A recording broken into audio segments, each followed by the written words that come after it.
سورۃ البقرہ آیت نمبر 259۔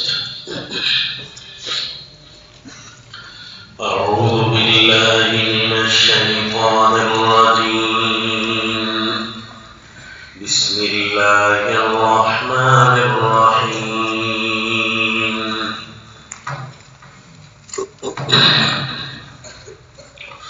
او کالذی مر علی قریۃ وہی خاویۃ علی عروشها قال أنا يحيي هذه الله بعد موتها فأماته الله مئة عام ثم بعثه قال كم لبثت قال لبثت يوما أو بعض يوم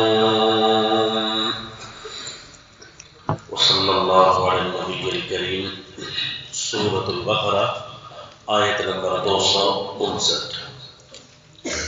سلسلہ واقعات آخرت، ان میں سے سفر موت کا واقعہ گزشتہ سبق میں گوش گزار کیا تھا کہ موت کے وقت کیا احوال پیش آتے ہیں، کیا واقعات ہوتے ہیں، اچھے لوگوں کے ساتھ، برے لوگوں کے ساتھ، خوش نصیب لوگ، بد نصیب لوگ، وہ کس طریقے کے ساتھ ان پر آخری حالت اور آخری ٹائم گزر رہا ہوتا ہے۔ چنانچہ بد نصیب لوگوں کا ذکر گزشتہ سبق میں ہم نے پڑھا کہ موت کے وقت ان پر جو حالات وارد ہوتے ہیں، جو ان کو اگلی منزل نظر آ رہی ہوتی ہے، جو ان کے ساتھ سختیاں اور ان کو عذاب دکھائے جا رہے ہوتے ہیں، اس کا بیشتر حصہ گوش گزار کیا تھا۔ آج کے سبق میں خوش نصیب لوگوں کا سفر آخرت، یعنی موت کا جو سفر ہے، پہلی منزل ہے آخرت کی، خوش نصیب لوگ، ان کے لیے یہ لمحہ کیسے ہوتا ہے۔ البتہ اللہ کریم نے اس روئے زمین پر کچھ عجائبات ایسے بھی دکھائے ہیں کہ جس پر انسانی حیرت، انسانی عقل انتہا درجہ کی حیرت میں مبتلا ہو جاتی ہے کہ ایسے ایسے واقعات زمین پر ہوئے جو اللہ تعالیٰ نے عام قانون قدرت سے ہٹا کر وہ واقعے ارشاد فرمائے۔ ان میں سے ایک واقعہ یہاں بھی بیان ہو رہا ہے کہ ایک شخصیت جن کے بارے میں یہ تذکرہ نہیں فرمایا کہ یہ نبی تھے، غیر نبی تھے، کون تھے، اور نہ ان کا کوئی نام ارشاد فرمایا ہے۔ البتہ اتنا پتہ چلتا ہے کہ یہ براہ راست اللہ کریم کے ساتھ ان کی گفتگو ہو رہی ہے، اللہ کریم سے سوال فرماتے ہیں، اللہ کریم جواب ارشاد فرماتے ہیں۔ تو یہ جو تکلم ہوتا ہے یہ اللہ انبیاء کے ساتھ کرتا ہے۔ اس سے لگتا ہے کہ یہ جو شخصیت جس کا واقعہ بیان ہو رہا ہے یہ تو کنفرم ہے اچھے آدمی تھے، نیک آدمی ہیں، کیا ان میں یہ نبی بھی ہیں؟ بظاہر لگتا ہے کہ یہ نبی بھی ہے۔ پھر ان کا نام مبارک کیا ہے؟ تو زیادہ روایتیں، اکثر مفسرین اس بات پر ہیں کہ یہ سیدنا عزیر علیہ السلام تھے۔ سیدنا عزیر علیہ السلام وہ ایک بستی سے گزر رہے تھے۔ اب اس بستی کا بھی نام قرآن نے نہیں بیان کیا۔ مفسرین فرماتے ہیں کہ شاید اس بستی سے مراد بیت المقدس کی بستی ہو کہ جہاں پر رہنے والے مسلمانوں نے جب اللہ تعالیٰ کے دین کے ساتھ زیادتیاں شروع کر دی، نافرمانی کی زندگی جب مسلمانوں میں آ گئی، تو اللہ کریم نے ان سے قیمتی اور پاک بستی چھین لی، واپس کر لی۔ وہ یہ کہ ایک کافر آیا اور اس نے آ کر تباہیاں ڈالی اور یوں ساری بستی تباہ ہو گئی، تیس نحس کر دیا تھا۔ اس کا نام بھی تاریخ میں ملتا ہے، بخت نصر ایک بادشاہ تھا۔ اس نے آ کر تباہیاں ڈالی اور بیت المقدس کی بستی کو اجاڑ کے رکھ دیا، بندوں کو کاٹ دیا، توڑ دیا۔ جس طرح کے زمین پر اسی طرح ہی چلتا ہے۔ جو آج کل کا دور چل رہا ہے وہ بھی شاید یہی ہے کہ جس میں مسلمان اول تو ان کو اصل دین سے ہٹا دیا گیا۔ اکثر لوگ اس بات پر آ گئے ہیں کہ اصلی دین بھی انہیں نہیں مل رہا۔ انہیں جو فرقے ملے ہوئے ہیں اسلام کے نام پر، وہ سارا کا سارا ان کا اپنا بنایا ہوا اسلام ہے، سچا اسلام ان کے پاس نہیں ہے۔ اکثر تو زمین کے مسلمان یوں ہو گئے، ویسے تو روئے زمین کی اکثریت کافروں کی ہوتی ہے اور تھوڑے ہیں کہ مسلمان ہیں، پھر ان مسلمانوں میں بھی اکثریت کے پاس اصل دین نہیں ہے۔ اب وہ بے شک نمازیں پڑھتے رہے، بے شک حج کرتے رہے، روزے رکھتے رہے، جب اصل دین ہی ان کے پاس نہیں ہے تو وہ 72 فرقے ہیں یا 71 فرقے ہیں، دونوں قسم کی روایتیں ہیں۔ اب ایک جماعت ایسی ہے جو قرآن و سنت کے ساتھ اپنا اس کا اٹھنا بیٹھنا ہے اور وہ زمین کے ہر مرکزی آبادی میں موجود ہوتے ہیں تاکہ ان کی آواز دوسرے فرقوں تک پہنچتی رہے۔ یہ اللہ ان کو اتمام حجت کے لیے باقی ضرور رکھتے ہیں۔ تو جب امت نافرمان ہو جائے، اکثر لوگوں سے اصل اسلام گم ہو جائے، تو پھر کیا ہوتا ہے؟ یا اللہ تھوڑے لوگوں کو جو کہ اچھی جماعت ہوتی ہے اللہ ان کو غالب کرتے ہیں، اگر وہ بہت تھوڑے ہو تعداد میں تو اللہ تعالیٰ لوگوں کو سچے مسلمانوں کی حکومت نصیب نہیں کرتا۔ پھر سچے لوگوں کو اللہ کسی کنارے لے جاتے ہیں، سائڈ پر لے جاتے ہیں اور پھر زمین کو صاف کر دیتے ہیں مسلمانوں سے۔ یوں فیک مسلمان، جھوٹے مسلمان باقی رہ جاتے ہیں اور کافر کھلے چھوڑ دیے جاتے ہیں۔ پھر کافر جو حشر کرتے ہیں، جو تباہیاں ڈالتے ہیں، اس کے بتانے کی آج کم از کم ضرورت نہیں ہے، کیونکہ سارے ہم اپنی آنکھوں سے دیکھ رہے ہیں۔ وہ ظلم اور وہ ہوش ربا داستانیں جو ہم نے خواب میں بھی نہیں سوچی تھی، وہ داستانیں اب ہمیں دیکھنے کو مل رہی ہیں۔ مسلمانوں کے ساتھ جو زیادتی ہو رہی ہے، آپ خود بتائیں، مسلمان جس حالت پر ہیں، وہ فرقے جس حالت پر موجود ہیں، انہوں نے کوئی واپس آنا ہے؟ وہ تو اپنے آپ کو اتنا سچا سمجھے ہوئے ہیں کہ انہوں نے تو واپس نہیں آنا۔ اب جو اچھے لوگوں کی جماعت بچی ہے، ان میں سے جو لوگ ہیں ان کو چاہیے کہ وَتَوَاصَوْا بِالْحَقِّ وَتَوَاصَوْا بِالصَّبْرِ، ایک دوسرے کو دین کی وصیت کرتے رہیں، سچائی کی وصیت کرتے رہیں، تاکید کرتے رہیں، تاکہ ان لوگوں میں کم از کم بیماریاں نہ آ جائیں، ان لوگوں میں گناہ نہ آ جائے۔ یہ لوگ کم از کم خالص ہیں تو خالص بن کر رہیں، ورنہ حشر اپنی آنکھوں کے سامنے دیکھ رہے ہیں، بس آخری کو کنارے لگ رہی ہیں کہ شاید روئے زمین پر صفایا ہونے والا ہے۔ یہ نام کے مسلمانوں کا، جھوٹے مسلمانوں کا 71 قسم کے فرقے یا 72 قسم کے فرقوں میں ملوث مسلمانوں کا آخری ٹائم چل رہا ہے۔ اب ان کے خون کے ساتھ کھیلا جا رہا ہے، ایک ایک کر کے۔ یہ نہیں کہہ رہے کہ ان کے خون کے ساتھ کھیلا جائے گا، بلکہ ان کے خون کے ساتھ کھیلا جا رہا ہے، ایک ایک کر کے نمبر ساروں کا لگا رہے ہیں۔ تو اسی طرح شاید اس بستی کا حال بھی ہوا، جب اللہ عالم کوئی بھی بستی تھی جس پر اللہ تعالیٰ نے تباہی ڈالی اور وہ ساری بستی ٹوٹ گئی۔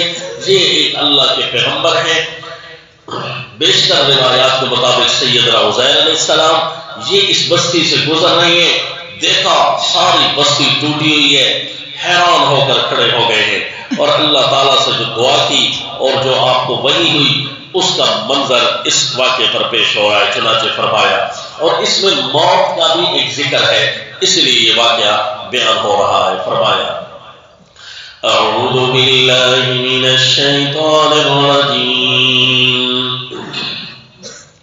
بسم اللہ الرحمن الرحیم،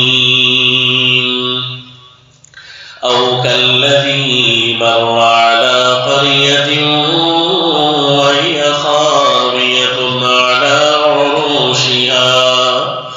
یا یہ واقعہ سنائیے. ایک واقعہ وہ تھا جو پہلے گزر چکا. الم تر الی الذی حاج ابراہیم او کالذی مر. کیا آپ نے توجہ نہیں کی؟ یہ جو جس مضمون کے تحت واقعہ بیان ہو رہا ہے وہ تو بندہ تسلسل سے جب سورہ البقرہ پڑھتا ہے نا تو اس واقعے کا رب تو سمجھ آ جاتا ہے کہ اللہ کن لوگوں سے مخاطب ہے. واقعہ یہ ہے الذی مر علی قریۃ، وہ آدمی جو ایک بستی پر گزر رہا تھا. وہی خاویۃ علی عروشها، اس بستی کی حالت یہ ہوئی پڑی تھی کہ وہ گری پڑی تھی اپنی چھتوں پر. یعنی چھتیں گر گئی اور چھتوں کے اوپر دیواریں گری ہوئی تھی. اس کو کہتے ہیں وہی خاویۃ علی عروشها. اگر چھت گر جائے نا دیواروں پر تو یعنی پہلے دیواریں گرے اور پھر اوپر سے آ کر چھت گرے تو یہ آنن فانن کسی مصیبت کا اشارہ ہوتا ہے. اگر پہلے چھتیں گری ہوئی ہوں اور اس کے اوپر دیواریں آ کر گری ہوں تو یہ اشارہ ہوتا ہے کہ کوئی آنن فانن مصیبت نہیں آئی بلکہ کھنڈرات کی شکل بنے ہیں. ان کے مکین پہلے تباہ ہو گئے، کھنڈرات کی شکل بنی ہے. آپ نے کھنڈرات کو دیکھا ہوگا، ان کی چھتیں نہیں ہوتی اور دیواریں ابھی ٹوٹ پھوٹ کا شکار ہوتی ہیں، کھڑی ہوتی ہیں. پہلے چھتیں گری ہوئی ہوتی ہیں اور اس کے اوپر دیواریں گرتی ہیں. تو یہ کھنڈرات کا ہونا اس بات کی دلالت ہے کہ یہ بستی آنن فانن تباہ نہیں ہوئی بلکہ پہلے اس کے مکین خالی ہو گئے. پتہ نہیں وہ کہاں چلے گئے، کیسے مر گئے، کیسے گئے، اپنے مکان خالی چھوڑ گئے. پھر آہستہ آہستہ مکانوں پر بھی تباہی آنے لگی، ان کے مکان بھی کھنڈرات کی شکل بننے لگ گئے. تو سیدنا عزیر علیہ السلام جب یہاں سے گزرے نا حیران ہو کر دیکھ رہے ہیں ساری بستی ختم ہو چکی ہے، ان کے جو گھر ہیں وہ بھی کھنڈرات کی شکل بن چکے ہیں. چنانچہ آپ نے وہاں دعا کی وَهِيَ خَاوِيَةٌ عَلَىٰ عُرُوشِهَا قَالَ أَنَّىٰ يُحْيِي هَٰذِهِ اللَّهُ بَعْدَ مَوْتِهَا. وہاں دعا کی اللہ کے پیغمبر نے کہ کیسے اللہ زندہ کرے گا اس بستی کو بعد موتها، اس کے مر جانے کے بعد، ویران ہو جانے کے بعد، کھنڈرات میں بدل جانے کے بعد اللہ اس بستی کو دوبارہ کیسے آباد کرے گا. یا اس بستی کے مکین جو مر گئے ہیں اللہ ان کو کیسے دوبارہ زندہ کرے گا دن قیامت. اللہ یحیی ہذہ اللہ بعد موتها. تو اللہ کو دن قیامت زندہ کر سکتا ہے اور انبیاء کا یہی نظریہ ہوتا ہے. اصل میں کیفیت کا سوال کر رہے ہیں. اللہ مجھے یقین تو ہے کہ زندہ تو ہونا ہے، اللہ یہ کیسے زندہ ہوگے؟ یا مراد یہ تھی کہ یہ بے آباد بستی دوبارہ کیسے آباد ہوگی؟ کہ جو ظاہر لفظ کا اشارہ ہے اللہ یحیی ہذہ اللہ بعد موتها. تو اللہ کریم نے جواب، اللہ قادر ہے جی، جواب جیسے بھی چاہے دے سکتا ہے. اللہ کریم نے جواب کی یہ شکل اختیار فرمایا فَأَمَاتَهُ اللَّهُ مِئَةَ عَامٍ ثُمَّ بَعَثَهُ. پھر اللہ نے انہیں موت دے دی 100 سال کے لیے. ثُمَّ بَعَثَهُ. پھر اللہ کریم نے انہیں زندہ کیا. اللہ کے اپنے کاموں میں حکمتیں ہیں. اللہ ان کو ایک مہینے کے لیے بھی موت مبارک دے سکتے تھے، ایک دن کے لیے بھی دے سکتے تھے. اللہ نے 100 سال کے لیے انہیں موت دے دی. فَأَمَاتَهُ اللَّهُ مِئَةَ عَامٍ ثُمَّ بَعَثَهُ. پھر اللہ نے انہیں زندگی دی موت کے بعد. قَالَ كَمْ لَبِثْتَ. اب سوال دیکھنا جی. قَالَ كَمْ لَبِثْتَ. اللہ کریم نے پوچھا کتنا ٹھہرے رہے ہو میرے پیغمبر؟ یہاں جو گزر رہے تھے آپ، اچانک آپ پر یہ کیفیت آ گئی، آپ کی اب آنکھ کھلی ہے. کتنا عرصہ ہوگا آپ کے اس پڑاؤ کا، کتنا عرصہ ہوگا یہاں پر آپ کے رہنے کا؟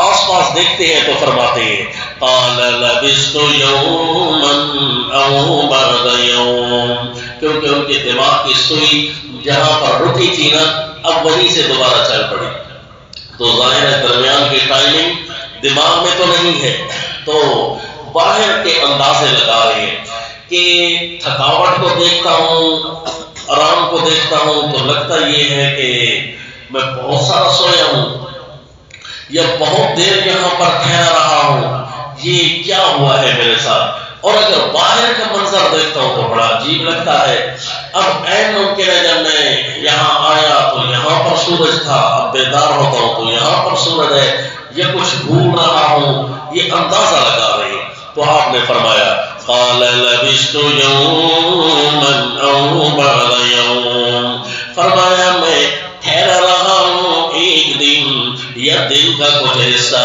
یہاں پر آپ کو موت کی کیفیت نظر آئے گی کہ جب موت آ جاتی ہے نا تو دماغ کام کرنا، دماغ کوئی چیز سمجھ نہیں رہا ہوتا، آنکھیں دیکھ نہیں رہی ہوتی، کان سن نہیں رہے ہوتے۔ قال لبثت يوما او بعض يوم قال بل لبثت 100 عام، اللہ نے فرمایا آپ ٹھہرے ہو میرے پیغمبر 100 سال، 100 عام، فانظر الى طعامك وشرابك لم يتسنى، دیکھیے اپنے کھانے کی طرف اور اپنے پینے کی طرف، لم يتسنى، وہ ذرا بھی بدبودار نہیں ہوا، ذرا بھی خراب نہیں ہوا۔ پانی کو دیکھا تو یہ تو اس بات کی دلیل ہے کہ میرا جواب ٹھیک تھا کہ لبثت یوما او بعض یوم، کہ ایک دن میں کھانا مشکل ہے کہ خراب ہو، پانی مشکل ہے کہ خراب ہو، لگتا یہ ہے کہ دن اور دن کا کچھ حصہ گزرا ہے۔ آپ کے جواب کا منظر ہے، میرا جواب لگتا ہے ٹھیک ہے۔ فرمایا وانظر الی حمارک، آپ کا وہ جو گدھا آپ کی سواری تھا اب اس کی طرف بھی دیکھیے۔ اب جب دیکھا تو آپ کو اپنے جواب پر نظر ثانی بنتی ہے، کیوں جی کہ وہ تو ڈھانچہ بھی پگھل چکا تھا، ہڈیاں جو بچتی ہیں نا گوشت کے بعد وہ بھی ٹوٹ پھوٹ کا شکار ہو چکی تھی۔ اگر ڈھانچہ پڑا ہوا ہو، صرف گوشت ختم ہو گیا ہو تب بھی بڑا لمبا ٹائم ہوتا ہے، بدبو بھی نہیں آ رہی، وہ بھی ختم ہو گئی، اور ڈھانچہ بھی جب ٹوٹ جائے نا اور ہڈیاں بھی جب گل جائیں تو یہ تو پھر بڑے عرصے کی دلالت ہوتی ہے۔ اب حیران ہو کر کھڑے تو اللہ کریم نے فرمایا اب لگتا ہے بل لبثت 100 عام، آپ 100 سال ہی ٹھہرے ہیں۔ آپ نے جو جواب دیا کہ دن یا دن کا کچھ حصہ ٹھہرا ہوں، شیخ القرآن مولانا غلام اللہ خان رحمہ اللہ ان کی تفسیر ہے جواہر القرآن فرماتے ہیں کہ یہاں پر ایک مسئلہ تو یہ ثابت ہوا کہ عالم الغیب ذات اللہ کی، کیوں جی کہ انہیں اگر علم غیب ہوتا تو کم از کم یوں تو نہ فرماتے لبثت یوما او بعض یوم۔ اچھا جی آپ کا کیا خیال ہے، اگر نعوذ باللہ انبیاء کو عالم الغیب کہیں تو پھر یہ کہنا پڑے گا کہ نعوذ باللہ نبی نے جو جواب دیا غلط ارشاد فرما رہے ہیں، اللہ یعوذ باللہ، لبثت یوما او بعض یوم، جھوٹ ہی بول رہے ہیں، انا للہ و انا الیہ، نبی کی ذمہ جھوٹ لگانا کفر ہے کہ نہیں ہے؟ جو عالم الغیب ہو تو وہ تو سچی بات کرتا ہے۔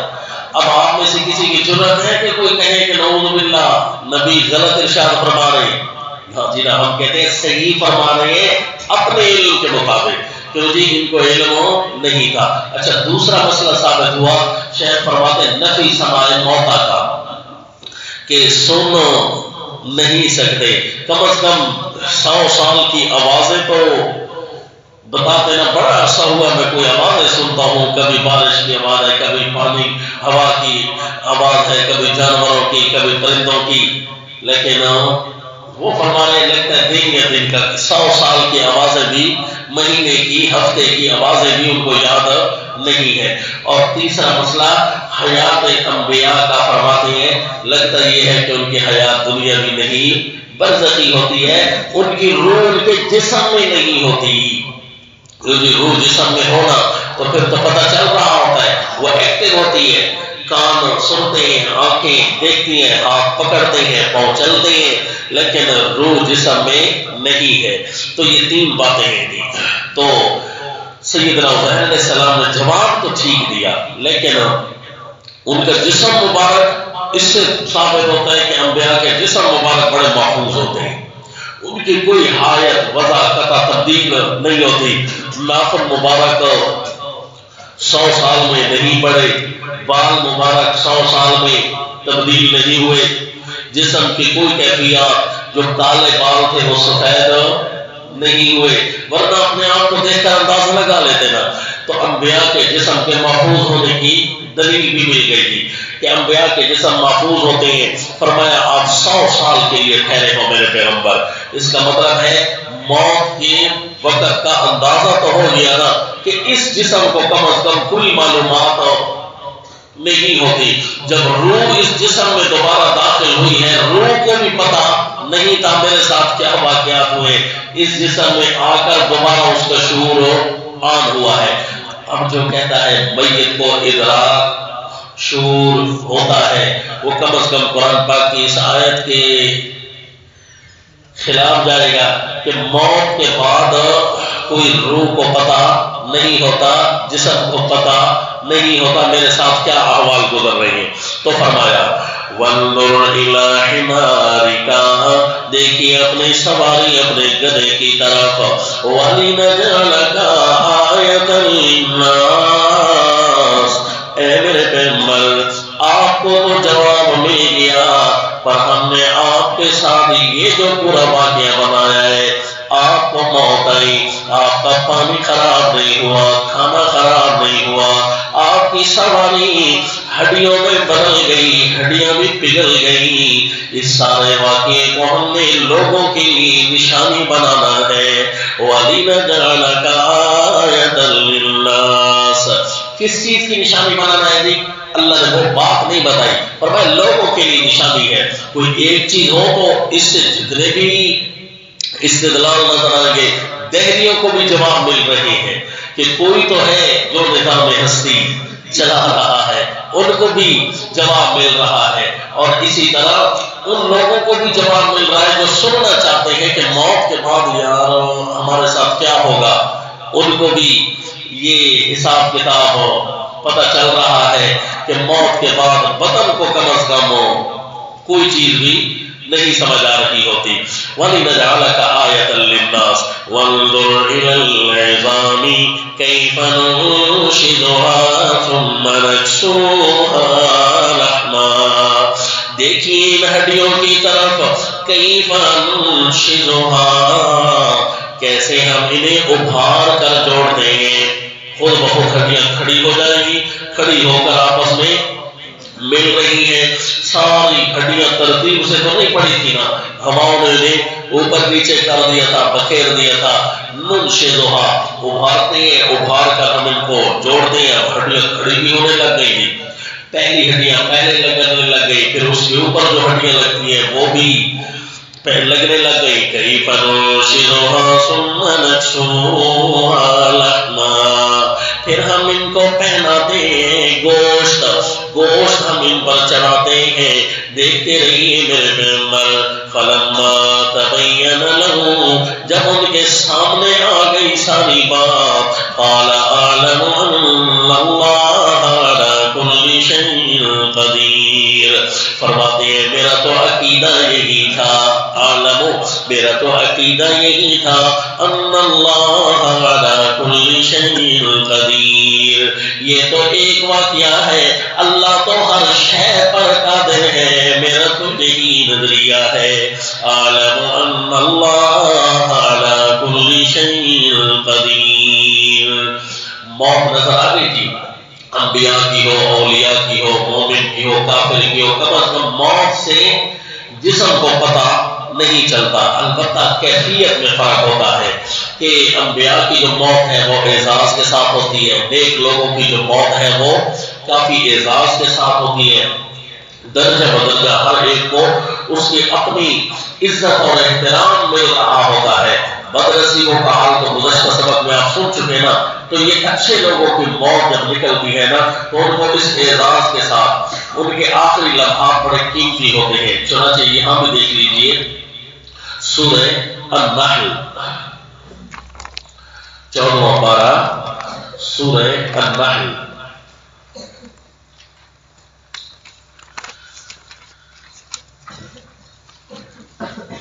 آیت نمبر 32 فرمایا الذین تتوفاهم الملائکۃ طیبین، اللہ ہمیں طیب لوگوں میں سے بنائے، پاک لوگوں میں سے بنائے۔ جو طیب لوگ ہوتے ہیں آخری لمحات ان کے کیسے ہوتے ہیں؟ چنانچہ فرمایا الذین تتوفاهم الملائکۃ طیبین، جن لوگوں کو فرشتے لینے آئیں گے طیبین، یہ وہ لوگ تھے جو پاک ہو کر رہے کفر سے، شرک سے، نافرمانیوں سے پاک ہو کر رہے طیبین، کیونکہ طیب وہ ہوتا ہے جس کے اندر خباثت نہیں ہوتی۔ تو خباثت کس چیز کی؟ کفر کی بھی خباثت ہوتی ہے، شرک کی بھی خباثت ہوتی ہے، گناہوں کی بھی خباثت ہوتی ہے۔ یہ پاک لوگ تھے جی۔ طیبین یقولون سلام علیکم، یہ پہلی دفعہ آمد ہو رہی ہے فرشتوں کی۔ جیسے ہی فرشتے آتے ہیں کیا کہتے ہیں؟ سلام علیکم، تمہارے اوپر ہمیشہ سلامتیاں ہوں، بچ گئے ہو تم۔ آتے ہی خوشخبری سناتے ہیں السلام علیکم، تمہارے اوپر سلامتیاں ہوں، سلام علیکم، تمہارے اوپر ہمیشہ ہمیشہ سلامتیاں ہوگی، بچ گئے ہو تم۔ کیا جی؟ بچ گئے ہو تم، سلام علیکم۔ بس جی پہلا فکر ہی کانوں سے ٹکرائے گا تو خوشی کی بہاریں لگ جاتی ہیں۔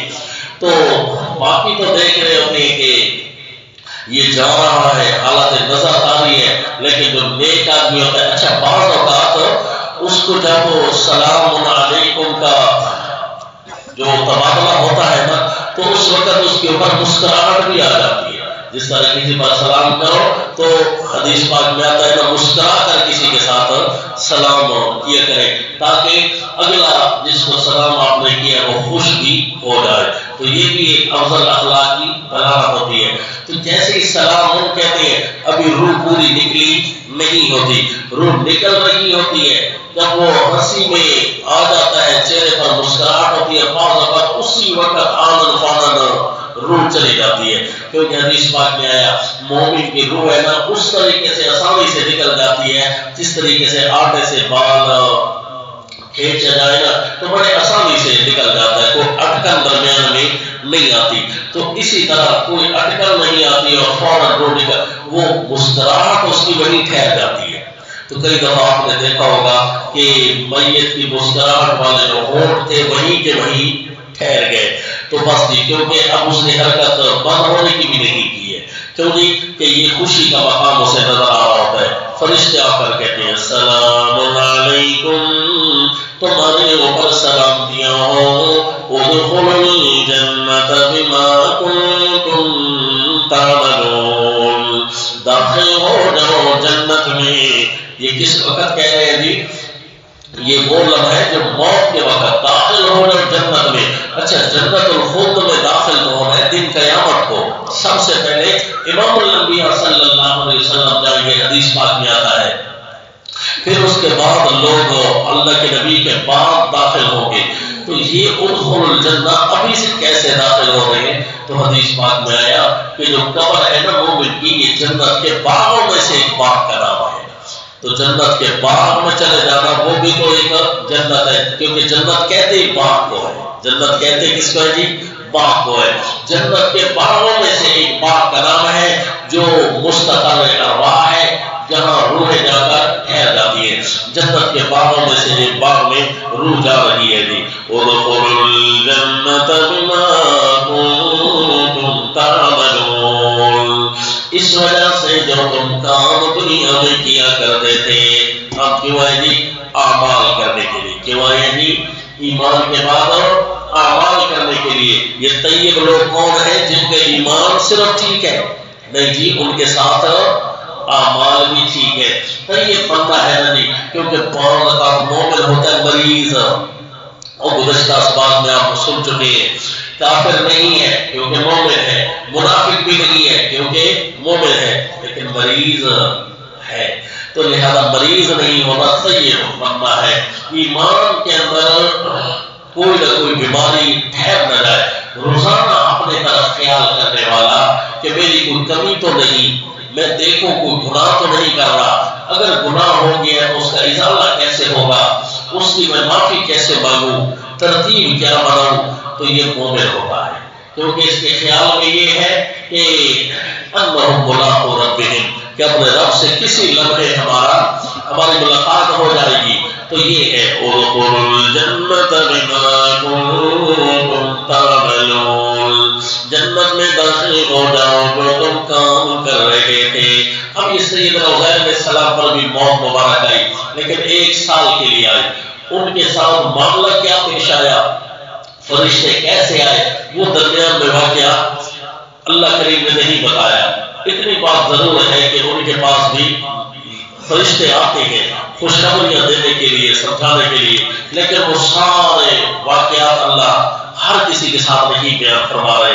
جس طرح کے ویسے ہمارا واقعہ تو گزر چکا ہے، سیدنا سلیمان علیہ السلام کے واقعات میں آپ کی موت مبارک کا پھر دیکھ لیجیے جی، ایک انداز ہے سیدنا سلیمان علیہ السلام پر جب موت مبارک آئی، یہ سورہ سبا آیت نمبر 14 میں فرمایا فَلَمَّا قَضَيْنَا عَلَيْهِ الْمَوْتَ مَا دَلَّهُمْ عَلَى مَوْتِهِ إِلَّا دَابَّةُ الْأَرْضِ تَأْكُلُ مِنْ سَأَتِهَا فَلَمَّا خَرَّ تَبَيَّنَتِ الْجِنُّ أَن لَّوْ كَانُوا يَعْلَمُونَ الْغَيْبَ مَا لَبِثُوا فِي الْعَذَابِ الْمُهِينِ۔ جب ہم نے فیصلہ کیا موت کا، پیارے سلیمان علیہ السلام کا واقعہ جاری ہے، جب ان پر موت کا فیصلہ ہوا تو آپ کی موت مبارک آ گئی، آپ اپنے آسان مبارک کے ساتھ ٹیک لگا کر بیٹھے ہوئے تھے۔ اب دیکھنا جی، انبیاء کی موت مبارک، نیک لوگوں کی موت مبارک، وہ کیسے ہے؟ ٹیک لگا کر بیٹھے ہوئے، کوئی جزا فضا نہیں، بڑے آرام سے، بڑے اطمینان سے فرشتے آئے ہوں گے، گفتگو ہوئی ہوگی، سلام کلام ہوئے ہوں گے، اور سیدنا سلیمان علیہ السلام کی روح مبارک پرواز کر گئی۔ اچانک سے روح مبارک نکل گئی، اسی حالت میں جس حالت میں وہ ٹیک لگا کر بیٹھے ہوئے۔ اب پتہ کسی کو نہیں ہے کہ آپ دنیا سے رخصت ہو چکے ہیں۔ لوگ تو دیکھ رہے ہیں، جنات کام کر رہے تھے، وہ دیکھ رہے ہیں کہ اللہ کے پیغمبر ٹیک لگا کر بیٹھے ہوئے ہیں، لیکن روح مبارک پرواز کر چکی ہے، فوت ہوئے کھڑے ہیں جی۔ تو کس نے بتایا بالآخر ما دلهم على موته الا دابة الارض تأكل من سأتها، ان کی موت پر کسی چیز نے دلالت نہیں کی، الا دابة الارض، مگر ایک جانور زمین کا، ایک کیڑا تھا زمین کا، تأكل من سأتها، جو کھا رہا تھا آپ کے عصا کو۔ ایک چھوٹا سا کیڑا دیمک نما وہ لگ گیا، آسا مبارک کو کھانے لگ گیا۔ لکڑی جب کھوکھلی ہوتی ہے تو ظاہر ہے بوجھ برداشت نہیں کر سکتی، لکڑی کھوکھلی ہوئی نا تو آپ گر پڑے۔ اب کتنا عرصہ لگا ہوگا جی، آسا مبارک کو کتنا بڑا ہوگا یہ تو اس سے اندازہ ہو سکتا ہے۔ آسا مبارک کی موٹائی کیسے ہوگی؟ ظاہر ہے کوئی چھوٹی موٹی ہماری والی چھوٹی تو ہوگی نہیں، کیونکہ یہ تو جنات کی پٹائی جس آسا مبارک سے کرتے ہوں گے، ظاہر ہے کہ وہ جنوں والا جو آسا ہوگا وہ کوئی تو طاقتور ہونا چاہیے نا، کچھ تو ہو، کیونکہ سیدنا سلیمان علیہ السلام جنات کو گرفتار بھی کر رہے تھے۔ قرآن میں ہے وَالشَّيَاطِينَ كُلَّ بَنَّاءٍ وَغَوَّاصٍ وَآخَرِينَ مُقَرَّنِينَ فِي الْأَصْفَادِ، شیطانوں سے بڑے بڑے کام لیتے تھے تو ہوتے لگاؤ، نیک جو مسلمان جن تھے ان سے تو اور کام لیتے تھے، جہاد والے امور دوسرے تیسرے، لیکن جو شیطان ہوتے تھے نا ان کو کہتے ہوتے لگاؤ، فلاں چیز نکال کر لے آؤ، یا کوئی عمارت وغیرہ بنوانی ہوتی تو ان کی ڈیوٹی لگاتے، جو سخت اور زیادہ شرارتیں کرتے تو پھر انہیں گرفتار کر دیتے تھے۔ وآخرین مقرنین فی الأصفاد، زنجیروں میں جکڑ کر رکھ دیتے تھے۔ ظاہر ہے وہ زنجیریں انسانوں والی تو ہوں گی نہیں، وہ جنوں والی زنجیریں ہوں گی نا، جن کے اندر جنوں کو نکلا جاتا ہے۔ تمہارا آسان مبارک ایسا تھا کہ کم از کم جنات بھی ڈرتے تھے. تو اب اس آسا کو دیمک کھا رہی ہے. تو جب کھوکھلی ہوتی ہے وجود مقدس کا بوجھ برداشت نہیں ہوتا. فلما خر تبینت الجن، جب آپ گر پڑے پیارے پیغمبر سیدنا سلیمان علیہ السلام و تسلیم، وجود مقدس زمین پر آ گیا. تبینت الجن، جنوں کو اب ظاہر ہوا اللہ کانوا یعلمون الغیب، جن اپنے آپ پر آج اشارہ ہو رہے ہیں. کیا جی؟ لوگوں کو تو کہتے تھے کہ ہم تمہارے غیب کی باتیں بتا لیتی ہیں، بڑے ایک دوسرے پر پیلی بری کی جگایا کرتے تھے، کیونکہ جنات بھی اسی طرح شرارتیں کرتے ہیں جس طرح کے شریر انسانوں میں پائے جاتے ہیں. یا معاشر الجن قد استکثرتم من الانس، جنوں کی جو جماعت ہے وہ انسانوں سے زیادہ ہے تعداد میں، اور کہیں گے ربنا استمتع بعضنا ببعض، اے اللہ ہم نے ایک دوسرے کا نام بڑا بیچا ہے. جس طرح ہم کہہ رہے ہوتے ہیں تیرے اوپر جن آیا ہوا ہے اور اس کا تعویذ دار اور یہ ڈرامے ہم کر رہے تھے، جتنا اسی طرح ڈرامے کر رہے ہوتے ہیں تیرے اوپر فلاں شیخ الحدیث کا سایہ ہے، فلاں شیخ القرآن کا سایہ ہے، فلاں عالم کا سایہ ہے، فلاں پولیس والے کا سایہ ہے. تو یہ جو ہے جنات ایک دوسرے کو ڈرا رہے ہوتے ہیں. تو جی اب عالم الغیب ہونے کا دعویٰ کرتے تھے. تبینت الجن، واضح ہو گئے جنات. اب جنات کی اصلیت سامنے آ گئی. تبینت الجن، جنات واضح ہو گئے، ظاہر ہو گئے، ان کے چھپے راز باہر آ گئے. اللہ کانوا یعلمون الغیب، جن اب ظاہر ہو گئے ہیں کہ اگر یہ غیب جانتے ہوتے ما لبثوا فی العذاب المہین، کم از کم یہ ذلیل کرنے والے عذاب میں تو نہ رہتے. کیونکہ سیدنا سلیمان علیہ السلام نے بیڑیوں میں رکھتے تھے اور کوئی جنا کر چھوڑ بھی نہیں سکتا تھا. شیطانوں کو بڑے ذلت آمیز عذاب میں گرفتار کر رکھا ہوتا تھا، ان سے عمارتیں بنوا رہے ہوتے تھے. تو وہ کہتے تھے کب جان چھوٹے گی، یہ ایک انسان نے آ کر ہمارے اوپر قبضہ کر لیا ہے. اللہ نے ان کی طاقت کر دے دی ہے کہ ہمارے اوپر بھی حکومتیں کر رہے ہیں. تو جنات کو بڑی تکلیف ہوتی ہے، نبی سے، شیطانوں کو تو بڑی تکلیف ہوتی ہے، انبیاء سے، اولیاء سے، نیک لوگوں سے. تو سیدنا سلیمان علیہ السلام سے بڑی تکلیف ہوتی تھی ان کو. بالآخر جب پتا چلا کہ آپ کی روح مبارک کو لگتا ہے عرصہ سے تلاش ہو گئی ہے کہ یہ جو عصا مبارک ہے یہ ٹوٹا ہے، تو پتا چلا ہے ندی. تو لوگوں کے سامنے بھی واضح ہو گئے، اپنے جنات کے سامنے بھی واضح ہو گئے کہ سیدنا سلیمان علیہ السلام. اتنا تو پتا چلا تھا کہ اللہ کے پیغمبر کا وجود ہوتا محفوظ ہے، کیونکہ وہ کیڑا جو لکڑی کو لگا، کیڑے نے جسم مبارک کو تکلیف نہیں دی، جسم میں کوئی بیکٹیریا پیدا نہ ہوئے، جسم مبارک محفوظ رہا. سلام علی المرسلین، کیونکہ انبیاء اور مرسلین کے لیے اللہ نے سلام ان کا لفظ بولا ہے. ظاہر باہر ہر طرح سے ان کے لیے سلامتی ہی سلامتی ہوتی ہے. تو یہ انبیاء کا وجود مقدس محفوظ ہے. اور دوسرا یہ کہ موت مبارک جب آ جائے گا تو انبیاء کو بھی پتہ تو کم از کم نہیں چلتا. نیک لوگوں کے واقعات موت کے ضمن میں قرآن پاک میں پڑھے بیان فرمائے ہیں. بہرحال ایک منظر آپ کو دکھا دیا، واقعات آخرت کا مزید تسلسل جاری ہے. وما علینا الا